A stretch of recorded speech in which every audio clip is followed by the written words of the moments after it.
لیکن ایسا کوئی حسین دیکھا ہے کہ جس کی خوبصورتی کا چرچا عرش سے بھی ورا اور لامکاں میں بھی پہنچا ہو؟ تو وہ خوبصورتوں کا سردار وہ ہمارا آقا ہے، ہمارا مولا ہے، اور جن کے حسن کا شہرا بڑا دور تک پہنچا ہے کہ عرش و کرسی سے بھی آگے پہنچ گیا ہے، وہ دور تک پہنچنے والا چرچا لامکاں تک پہنچ گیا ہے۔ تو آپ کا اجالا اور آپ کے حسن کا چرچا ہر جانب ہے، اور وہ کون سا زمین کا خطہ ہے جہاں سے محمد الرسول اللہ صلی اللہ علیہ وسلم کا جو ہے وہ حسن کا نغمہ نہیں گایا جاتا اور آپ کی تعریف نہیں کی جاتی ہے۔ آگے مزید کچھ اشعار آئیے آپ کو طرز میں سناتے ہیں، اور پھر انشاءاللہ ان کی کچھ وضاحت آپ کے سامنے پیش کریں گے۔ صلو علی الحبیب صلی اللہ تعالی علی محمد صلی اللہ علیہ وسلم۔ جلوہ یار ادھر بھی کوئی پھیرا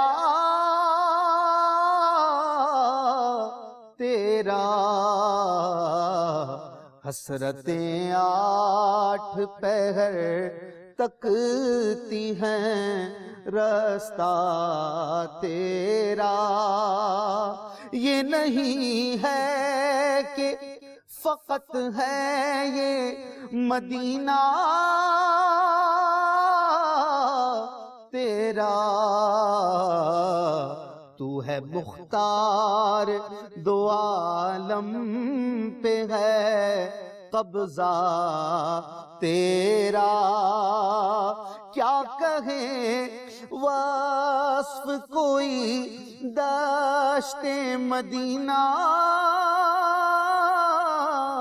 تیرا، پھول کی جان نزاکت میں ہے کانٹا تیرا۔ کس کے دامن میں چھپے کس کے قدم پر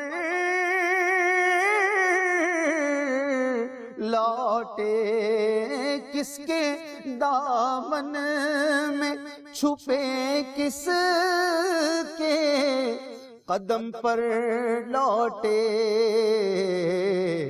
تیرا سگ جائے کہاں چھوڑ کے ٹکڑا تیرا، تیرا سگ جائے کہاں چھوڑ کے ٹکڑا تیرا۔ آئیے اب ان اشعار کی کچھ وضاحت سماعت کرتے ہیں۔ صلو علی الحبیب صلی اللہ تعالی علی محمد۔ جی مدنی چینل کے ناظرین، آپ نے مزید 4 اشعار سماعت کیے۔ کلام ہے جن و انسان و ملک کو ہے بھروسہ تیرا۔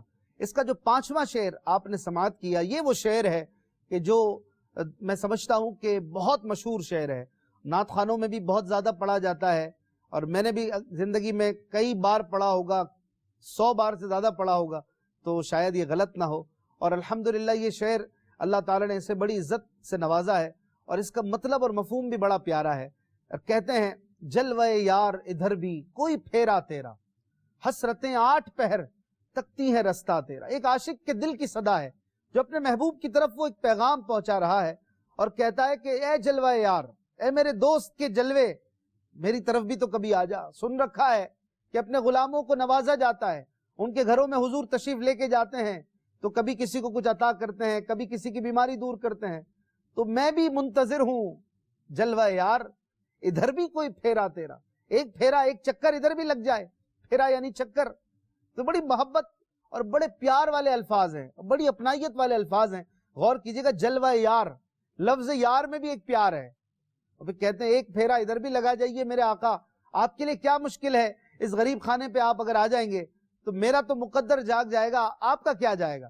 جلوہ یار ادھر بھی کوئی پھیرا تیرا، حسرتیں 8 پہر تکتی ہے رستہ تیرا۔ حسرت کہتے ہیں ایک چاہت کو، وہ تمنا جو پوری نہ ہو رہی ہو، اسے حسرت کہتے ہیں۔ بندہ بعض اوقات کسی چیز کو بھی یاد کر کے حسرت کر رہا ہوتا ہے، کاش وہ کر لیتا، کاش یہ آ جائے میرے پاس، وہ مل جائے مجھے۔ تو عاشقوں کو اپنے پیارے آقا کی یاد تڑپاتی ہے، اور ان کی آمد کے وہ منتظر رہتے ہیں کہ حضور آ جائیں، ان کے جلوے دل میں بس جائیں۔ تو کہتے ہیں حسرتیں 8 پہر تکتی ہیں رستہ تیرا، کہ 8 پہر یعنی ہر وقت، کیونکہ 24 گھنٹوں میں 8 پہر ہوتے ہیں۔ پہلے کے لوگ اس کو بڑی آسانی سے سمجھتے تھے پہلا پہر کب شروع ہوتا ہے، دوسرا کب، تیسرا کب، چوتھا کب. اب کلاکس کا زمانہ ہے، لوگ بڑی ایزیلی ٹائم وغیرہ دیکھ لیتے ہیں. پہلے پہروں پر معاملات چلتے تھے، اسی لیے ایک لفظ بڑا مشہور ہے دوپہر. تو دوپہر بھی پہر کا حصہ ہے. دوسرے پہر کو دوپہر کہتے تھے، تیسرے پہر کو سہپہر کہتے تھے. تو وہ جس چیز کو آج ہم دوپہر کہتے ہیں وہ دوپہر نہیں ہوتی، وہ تو بہت پہلے شروع ہو جاتی ہے. تقریباً 9 ساڑھے 9 بجے کے آس پاس صبح دوپہر شروع ہو جاتی ہے. لیکن میں نے بھی ابھی دیکھیں اسے صبح کہہ دیا. تو حقیقت میں اوقات اس کے مخصوص ہیں جو ماہرین جانتے ہیں. لیکن بہرحال 8 پہر جب کہا جائے تو مراد یہ ہوتی ہے کہ ہر وقت، یعنی ہر وقت اے میرے آقا میں آپ کے جلووں کا طالب رہتا ہوں اور میری حسرت آپ کے جلووں کو تکتی رہتی ہے. تکنا مانے انتظار کرنا. تکنا ویسے دیکھنے کو کہتے ہیں، لیکن جب بندہ ایک ہی طرف ٹکٹکی باندھ کے کسی چیز کا منتظر ہوتا ہے تو وہاں دیکھ رہا ہوتا ہے. تو گویا کہہ رہے ہیں کہ میری حسرت ہر وقت آپ کے رستے کو تک رہی ہوتی ہے کہ میرے آقا کس دن آپ میرے گھر بھی تشریف لائیں گے. تو یہ بڑا ہی خوبصورت اور محبت سے بھرپور شعر ہے. پھر چھٹا شعر تھا، یہ نہیں ہے کہ فقط ہے یہ مدینہ تیرا، تو ہے مختار دو عالم پہ ہے قبضہ تیرا. اس شعر میں بھی دیکھا جائے تو پچھلے شعر سے بھی کچھ لنک کرتا ہے یہ شعر کہ میرے آقا آپ مدینے میں رہتے ہیں، مدینے والوں کو تو نوازتے ہیں، مدینے والے تو جب چاہتے ہیں آپ کے پاس آ جاتے ہیں، اور آپ ان سے دور نہیں، وہ آپ سے دور نہیں. لیکن آقا ایسا تو نہیں کہ صرف مدینہ ہی آپ کا ہو. یہ نہیں ہے کہ فقط ہے یہ مدینہ تیرا. اے میرے آقا ساری دنیا آپ کی ہے، ہم بھی تو آپ کے ہیں، کبھی ہمارے پاس بھی تو آ جائیے. یہ نہیں ہے کہ فقط ہے یہ مدینہ تیرا. ایک معنی اس کا یہ بھی سمجھ میں آتا ہے کہ پچھلے شعر سے اس کو جوڑا جائے تو یہی بلاوے کی اور عرض کر رہے ہیں کہ میرے آقا میرے گھر بھی قدم رنجا فرمائیے، ایک دعوت ہے. اور دوسرا معنی اس کا واضح اور عام ہے کہ یہ نہیں ہے کہ فقط حضور مدینے کے بادشاہ ہیں، بلکہ میرے آقا دو عالم کے بادشاہ ہیں، دونوں عالم کے مختار ہیں. جہاں چاہیں جب چاہیں جائیں، جب چاہیں جس جگہ چاہیں کوئی تصرف فرمائیں، آپ کو کوئی روک نہیں سکتا. اللہ کی عطا سے آپ با اختیار ہیں، نبی مختار کل ہیں، جس کو جو چاہیں عطا کر دیں. تو کہہ رہے ہیں تو ہے مختار دو عالم پہ ہے قبضہ تیرا. قبضہ یعنی کسی کے انڈر میں ہونا، کسی کے ہاتھ میں کسی چیز کا تصرف ہونا، تو اسے قبضہ کہتے ہیں. ایک قبضہ برے معنی میں بھی ہمارے ہاں استعمال ہوتا ہے، جگہ پہ قبضہ کر لینا، کسی کی چیز پہ قبضہ کر لینا. یہاں پر یہ مراد نہیں ہے. قبضہ کسی اتھارٹی کو کہتے ہیں. یہ چیز میرے ہاتھ میں ہے تو یہ میرے قبضے میں ہے، تو یہ برا تو نہیں ہے قبضہ. یہ جو قبضہ ہے، یہ موبائل میرے پاس ہے تو یہ میرے قبضے میں ہے، تو یہ میرے ہاتھ میں ہے، میں اس پر اتھورائزڈ ہوں، میں جو چاہوں اس کے ساتھ کر سکتا ہوں، شریعت کے دائرے کے مطابق ظاہر ہے. تو یہ کہہ رہے ہیں کہ میرے آقا دونوں عالم آپ کا قبضہ ہے، آپ کے ہاتھ میں ہے، آپ کے تصرف میں ہے، آپ جو چاہیں آپ کر سکتے ہیں، لہٰذا میرے گھر بھی آ سکتے ہیں، تو میرے گھر بھی قدم رنجا فرمائیے. پھر 7ویں شعر میں کہتے ہیں کیا کہے وصف کوئی دشت مدینہ تیرا. کیونکہ پچھلے شعر میں مدینے کا ذکر ہو گیا تھا، یہ نہیں ہے کہ فقط ہے یہ مدینہ تیرا، پچھلے شعر میں ذکر ہوا. تو اب شاعر جو ہے وہ مدینے کا ذکر جب چھیڑتا ہے نا تو پھر کچھ اسے پرولونگ بھی کرتا ہے، تھوڑا بڑھاتا بھی ہے. تو اگلے شعر میں مدینے ہی کا ذکر ہے کہ کیا کہے وصف کوئی دشت مدینہ تیرا، پھول کی جان نزاکت میں ہے کانٹا تیرا. وصف یعنی تعریف، دشت مدینہ یعنی مدینے کا صحرا، جہاں کانٹے ہوں، صحرا اسے کہتے ہیں جہاں کانٹے ہو، ریت ہو، مٹی ہو، تکلیفیں ہوں. لیکن نہ یہ مدینے کا صحرا ہے. مدینے کے صحرا میں تکلیفیں نہیں ہیں، مدینے کے صحرا میں بھی پھول کھلتے ہیں، مدینے کے صحرا میں بھی عاشق کو مزہ آتا ہے. کہتے ہیں کیا کہے وصف کوئی دشت مدینہ تیرا، پھول کی جان نزاکت میں ہے کانٹا تیرا.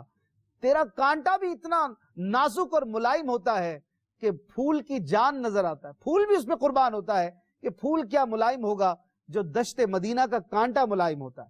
یہ عشق کی بات ہے، یہ اپنی اپنی نظر کی بات ہے کہ جب بندے کو کسی سے پیار ہوتا ہے تو اس کا کانٹا بھی پھول لگتا ہے. تو کہہ رہے ہیں کہ اے مدینے کے صحرا تیرا کانٹا بھی پھول سے بڑھ کر ہے، تو پھر میں تیری کیا تعریف کر سکتا ہوں؟ جب کانٹے کی تعریف ممکن نہیں تو پھول کی تعریف کیسے کر سکتا ہوں؟ تو یہ عشق کی باتیں کر رہے ہیں. پھر کہہ رہے ہیں آقا اب مجھے بھی اپنے در پہ بلا لیجئے، مجھے اپنے قدموں میں رکھ لیجئے، میرے گھر بھی آ جائیے. مدینے کا ذکر ہوا تو اب مدینے آنے کے حوالے سے بھی ایک شعر ہے، اور کہتے ہیں یا رسول اللہ 8واں شعر ہے اس کلام کا جو آپ نے طرز میں بھی سماعت کیا تھا. کس کے دامن میں چھپے کس کے قدم پر لوٹے، کس کے دامن میں چھپے کس کے قدم پر لوٹے، تیرا سگ جائے کہاں، چھوڑ کے ٹکڑا تیرا۔ یہ ایک طرح سے گویا مدینے آنے کی تمنا بھی ہے کہ میرے آقا میں کس کے دامن میں چھپوں جا کر، میں تو مدینے آنا چاہتا ہوں، آپ کے دامن میں چھپنا چاہتا ہوں اور آپ کے قدموں میں لوٹنا چاہتا ہوں۔ لوٹنا کہتے ہیں ارد گرد پھرنے کو۔ چھوٹے بچے ہوتے ہیں وہ ارد گرد پھرتے رہتے ہیں پیار سے، اسی طرح جب کوئی کسی کا دیوانہ ہوتا ہے تو اس کے آگے پیچھے گھوم رہا ہوتا ہے، اسی کے گرد گھومتا ہے، وہ اس کی ساری زندگی اسی کے آس پاس ہوتی ہے۔ تو کہہ رہے ہیں آقا میں کس کے قدموں پہ لوٹوں، کس کے قدموں کے گرد گھوموں، میں تو آپ کا ہوں، تیرا سگ جائے کہاں، چھوڑ کے ٹکڑا تیرا۔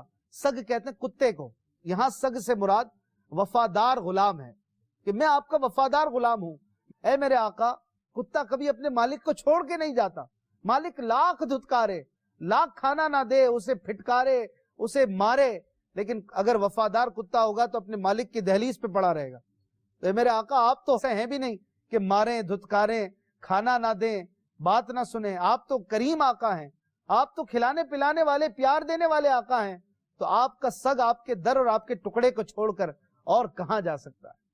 تیرے ٹکڑوں سے پلے غیر کی ٹھوکر پہ نہ ڈال، جھڑکیاں کھائیں کہاں، چھوڑ کے صدقہ تیرا۔ یہ امام اہل سنت اعلیٰ حضرت رحمۃ اللہ تعالی علیہ کا شعر ہے، اور بڑے پیارے پیارے اشعار مولانا حسن رضا خان رحمۃ اللہ تعالی علیہ نے بھی اس کلام کے لکھے ہیں۔ 8 شعر اس کلام کے ابھی ہم نے مکمل کیے ہیں، اور انشاءاللہ زندگی رہی تو اس کلام کو ہم اپنے پروگرام میں کنٹینیو کریں گے۔ آج کے لیے اتنا ہی، آپ سے ملاقات ہوگی اگلے پروگرام میں۔ اپنا بہت خیال رکھیے گا۔ صلو علی الحبیب صلی اللہ تعالی علی محمد صلی اللہ علیہ وسلم۔ ہے پاک رتبہ فکر سے اس بے نیاز کا، ہے پاک رتبہ فکر سے اس بے نیاز کا،